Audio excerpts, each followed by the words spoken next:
प्रयोगशाला सहायक की तैयारी करने वाले सभी साथियों को नमस्कार, जय हिंद। हमने पिछले जो टॉपिक था उसमें पढ़ा था के की भौतिक सार्थकता और के किस प्रकार से जो साम्य है वो प्रभावित होता है, यानी साम्य स्थिरांक है वो किस प्रकार से प्रभावित होता है। अब हम कुछ अभिक्रियाओं को देखते हैं कि इन अभिक्रियाओं में किस प्रकार से वो इफेक्टिव होती हैं, किस प्रकार से ताप, दाब और मौलों की संख्या को इनको प्रभावित करती हैं। तो ये सब देखते हैं। तो पहले हम देखते हैं, एक अभिक्रिया लेते हैं। पहला है हमारे पास में अमोनिया निर्माण की अभिक्रिया। अमोनिया निर्माण की अभिक्रिया। अब अमोनिया निर्माण की अभिक्रिया में क्या होता है, हमें पता है नाइट्रोजन की क्रिया किससे हो रही है, 3 मॉलिक्यूल ऑफ हाइड्रोजन, और क्या बनता है, साम्य स्थापित होता है तो क्या बनता है, इनमें 2 मॉलिक्यूल ऑफ अमोनिया गैस के बनते हैं। और ये जो अभिक्रिया होती है वो किस प्रकार की होती है, ध्यान रखना, इस प्रकार की जो अभिक्रिया है वो क्या होती है, ऊष्माक्षेपी प्रकृति की होती है। किस प्रकृति की होती है, ऊष्माक्षेपी प्रकृति की होती है। और जब ऊष्माक्षेपी प्रकृति की होती है तो क्या होता है, यानी यहाँ पर या तो लिखा होगा डेल्टा एच, क्या लिखा होगा, डेल्टा एच लिखा होगा, या फिर कोई यहाँ पर क्या होगा, वैल्यू दी गई होगी। इसका मतलब अभिक्रिया क्या है, ऊष्माक्षेपी है। ऊष्माक्षेपी अभिक्रियाओं के लिए, यानी इस अभिक्रिया को प्रोसीड होने के लिए क्या चाहिए, देखो किसी अभिक्रिया को प्रोसीड होना है तो सांद्रता क्या होनी चाहिए, अभिकारकों की उच्च होनी चाहिए। अभिकारकों की जो सांद्रता है वो क्या होनी चाहिए, उच्च होनी चाहिए। फिर दूसरी बात करें, फर्स्ट पॉइंट है सांद्रता की बात कर रहे थे, सांद्रता क्या होनी चाहिए, अभिकारकों की उच्च होनी चाहिए। दूसरी बात देखो, यहाँ पर दाब के प्रभाव की बात करें तो यहाँ देखिए कितने मॉलिक्यूल बन रहे हैं, 2, और इधर कितने अपने पास में 4, कम बन रहे हैं। इसका मतलब है दाब से क्या होगी वो, यानी दाब क्या होना चाहिए, उच्च होना चाहिए। दाब उच्च होगा तो उत्पाद क्या है, ज़्यादा बनेंगे। थर्ड पॉइंट की बात करें हम ताप की, चूँकि अब हमारे को पता है अभिक्रिया क्या है, ऊष्माक्षेपी है। अभिक्रिया क्या है, ऊष्माक्षेपी है। और क्षेपी अभिक्रियाओं के लिए क्या होगा, ताप घटाने से अभिक्रिया फॉरवर्ड दिशा की ओर बढ़ती है, अग्र दिशा की ओर बढ़ती है। इसलिए ताप क्या होना चाहिए, निम्न यानी कम होना चाहिए। तो कई बार क्या है, इस तरह की रिएक्शन देके वो पूछ लेते हैं कि कौन कौन सी कंडीशन है इस अभिक्रिया को प्रोसीड करने के लिए सुटेबल होगी। तो ध्यान रखना, अमोनिया निर्माण की अभिक्रिया के लिए सांद्रता क्या होनी चाहिए, उच्च होनी चाहिए, दाब क्या होना चाहिए, उच्च होना चाहिए, और ताप क्या होना चाहिए, निम्न यानी कम होना चाहिए। इसी प्रकार से एक एग्जाम्पल और देखते हैं अपन,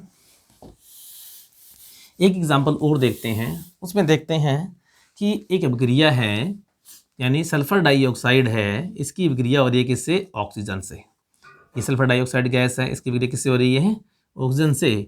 और क्या बन रहा है, क्या बन रहा है, सल्फर ट्राई ऑक्साइड बन रहा है।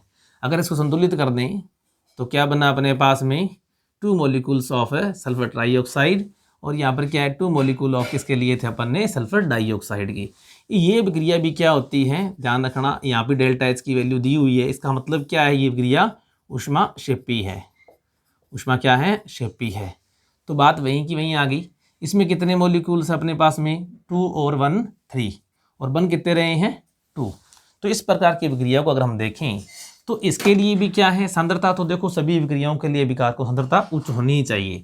उच्च होगी तभी क्या बनेंगे, ज़्यादा उत्पाद बनेंगे। तो सांद्रता क्या होनी चाहिए, उच्च हो। दाब क्या होना चाहिए, दाब देखो इधर हमारे पास में प्रोडक्ट के हैं कितने मॉलिक्यूल बने हैं, 2, और इधर कितने बने हैं, 3। इसलिए दाब बढ़ाने से क्या है, उत्पाद ज़्यादा बनेंगे। इसलिए दाब क्या होना चाहिए, उच्च होना चाहिए। तीसरी जो बात करें हम ताप की, तो ताप क्योंकि अभिक्रिया हमारे को फिर पता चल गया कौन सी है, ऊष्माक्षेपी है। इसलिए इसका ताप भी क्या होना चाहिए, कम होना चाहिए। क्यों, क्योंकि ऊष्माक्षेपी अभिक्रियाओं के लिए ताप को घटाकर ऊष्माशोषी के लिए ताप को बढ़ाकर अधिक उत्पाद बनाए जा सकते हैं और साम्य को अग्र दिशा में विस्थापित किया जा सकता है। अगर हम एक अभिक्रिया और देखें, तीसरी अभिक्रिया देखते हैं। मान लो कि नाइट्रिक ऑक्साइड का निर्माण है, नाइट्रोजन की अभिक्रिया किससे करवा रहे हैं, ऑक्सीजन गैस से। तो इससे करवाते हैं तो क्या बनता है, 2 मॉलिक्यूल ऑफ नाइट्रिक ऑक्साइड। इधर हम देखें, इसका 1 मॉलिक्यूल, इसका 1 मॉलिक्यूल, टोटल कितने बने, 2। यानी इधर भी 2 है मॉलिक्यूल्स हैं, और इधर भी हमारे पास में कितने बन रहे हैं, साम्य के बाद में भी 2 मॉलिक्यूल्स। इसका मतलब है दोनों दिशाओं में मॉलिक्यूल्स की नंबर तो क्या है, समान है। तो सांद्रता किस प्रकार से प्रभावित करेगी, एक बात ध्यान रखना, सांद्रता विकारकों की उच्च होगी तो विक्रिया क्या होगी, अग्र दिशा में जाएगी, ये तो ऑलवेज क्या होगी, उच्च होगी। अब बात करें दाब की, तो ऐसी विक्रियाएं हैं वो दाब से क्या रहती हैं, क्योंकि डेल्टा एन की वैल्यू क्या होगी, 0 हो गई। जब डेल्टा एन की वैल्यू 0 है तो Kp बराबर क्या हो गया, Kc हो गया। तो इस प्रकार की अभिक्रियाएं दाब से क्या रहती हैं, अप्रभावित रहती हैं। ध्यान रखना, दाब का इन अभिक्रियाओं पर कोई प्रभाव नहीं पड़ता है।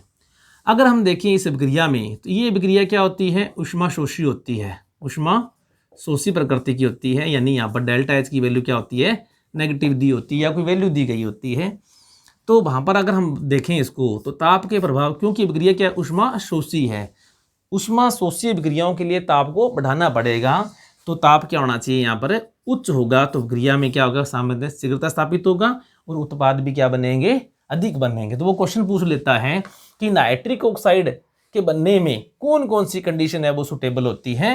तो आप बताना, सांद्रता क्या होनी चाहिए, उच्च होनी चाहिए, दाब क्या होना चाहिए, दाब से प्रभावित है, क्योंकि ये ध्यान रख लेना कि दोनों और मॉलिक्यूल्स के नंबर बराबर हैं तो दाब से ऐसी क्रियाएं अप्रभावित रहती हैं। इसी प्रकार ताप की बात करें, ऊष्मा शोषी के लिए ताप को बढ़ाने पर, ऊष्मा सेपी अभिक्रियाओं को ताप को घटाने पर अभिक्रिया का वेग है जो बढ़ता है और साथ में क्या उत्पाद ज़्यादा बनता है। तो नाइट्रिक ऑक्साइड निर्माण के लिए हमारे पास में ये 3 कंडीशन है वो इस प्रकार से होती है।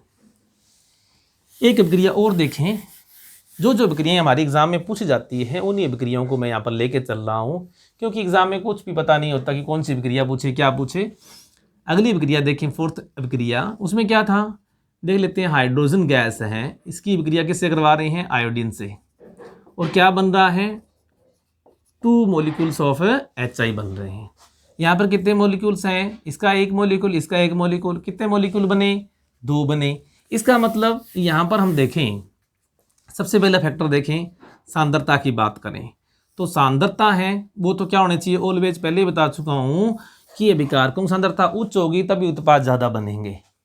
फिर अगर बात करें दाब की, तो दाब में देखो दोनों, और इधर भी 2 मॉलिक्यूल है, इधर भी 2 मॉलिक्यूल है, दोनों क्या हैं, बराबर हैं। तो बराबर हैं तो ये दाब से क्या रहेंगी, अप्रभावित।